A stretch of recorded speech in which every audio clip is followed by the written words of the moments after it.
Hi, this is Bill Stark with LeaderGov. Welcome to this week's leadership lesson. Each week, LeaderGov provides leadership lessons around 6 essentials to help you become a high-performing leader in local government. This week's lesson is on feedback, and it's part of the Investing in People essential. Providing timely and helpful feedback to your teammates can drastically improve your team's productivity and motivate them to improve, not to mention improving morale. What I'd like to do now is share 7 keys to effective feedback. And by the way, all of these notes are in your resource guide. First of all, your feedback should be specific.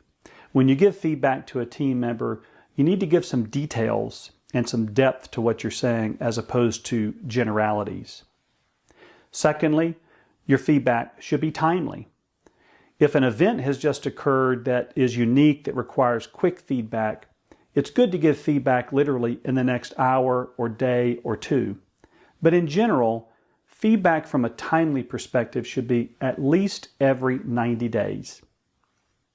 Thirdly, it should ideally be written, and secondarily done verbally if necessary. But write down your feedback and provide it to your employee. Next, it should be given privately. Feedback, particularly constructive feedback, should always be done in private as opposed to in public. Next, your feedback should be focused on just a few things. Sometimes when we overwhelm people with feedback and provide too much feedback, it gets hard to take and it gets hard to understand what to focus on. So keep it simple, keep it focused. Next, we would ask you to focus on the impact of the person's action, particularly when you're talking about constructive feedback. We want to focus on the impact or the result or the outcome of what they're doing and be sure we share that clearly. Lastly, we would encourage you to ask your team members to prepare their thoughts so they can give you feedback on your leadership so you can become better at what you do. Now what we would like to do is provide you and share with you a simple 3-step process for providing feedback. We call it more of, less of, same as. And here's how it works. It's pretty simple. So more of are things that you would like to share with your employee that you would like to see them do more often. These are things that they do well, they just don't do them very often, and you'd like to see more of that. Secondly is less of. These are things you want to share with your employee that you want to see less of because they take away from the team spirit, they take away from morale, they take away from your ability to reach your goals of your team. Next is same as. So these are things that the employee is doing today that are really awesome. They're great. You just want to encourage them and ask them to keep doing the same thing. So really it's a simple 3-step process. Now what I would like to do is share with you a way to give constructive feedback that we think can be helpful when you talk to your team members. Giving constructive feedback can be hard, it can feel uncomfortable, and what we don't want to do is come across as personal. And so as I mentioned before, what we want to do is focus on the impact of the person's activity. So here's an example. Let's say that someone on your team is sharing confidential information that you all are talking about in a staff meeting, and they're sharing that with people in the public, or maybe they're sharing it with people outside of your team. Now, one way to approach them and give them constructive feedback would be to say, don't do that anymore. Stop doing that. That's terrible.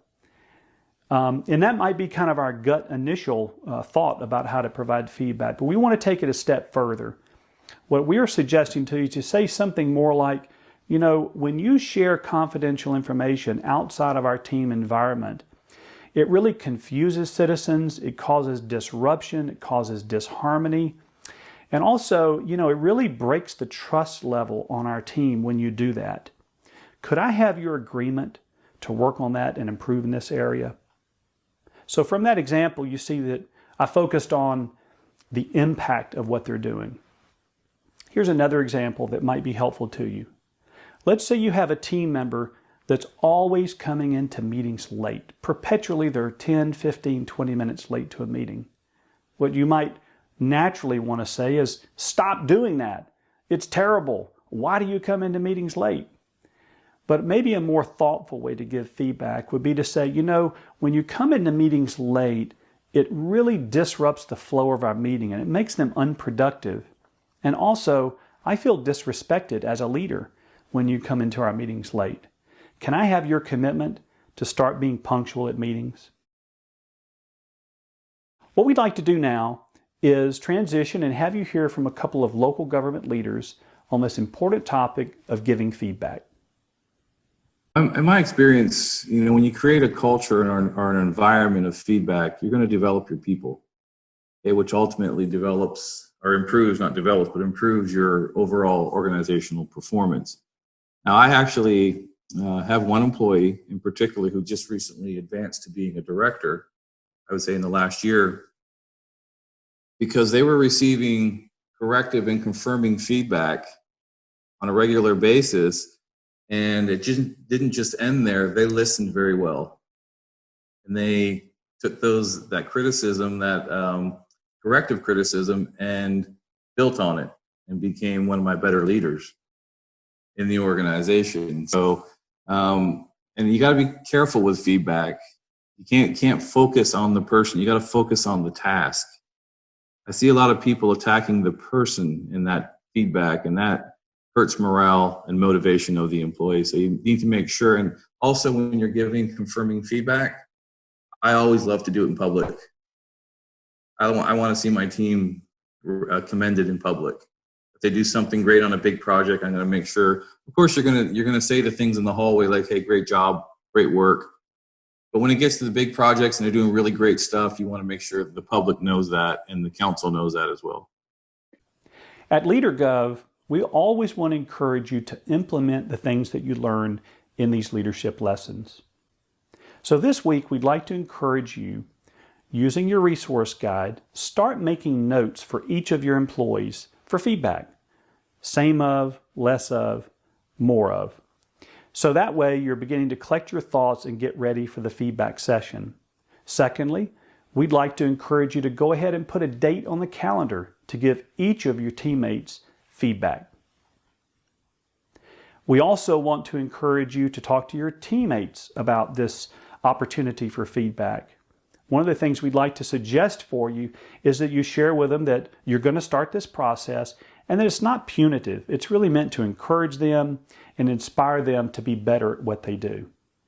The other thing that you could ask your teammates is to ask them to begin to think about the things they want to give you feedback on. Being open as a leader to feedback helps you grow and become better at what you do. All of these materials are in your resource guide, and we encourage you to download that and work through that in the next week or two. As usual, thank you for being with us. We're happy to serve you this way, and we hope that you're able to start giving super feedback to your team very soon.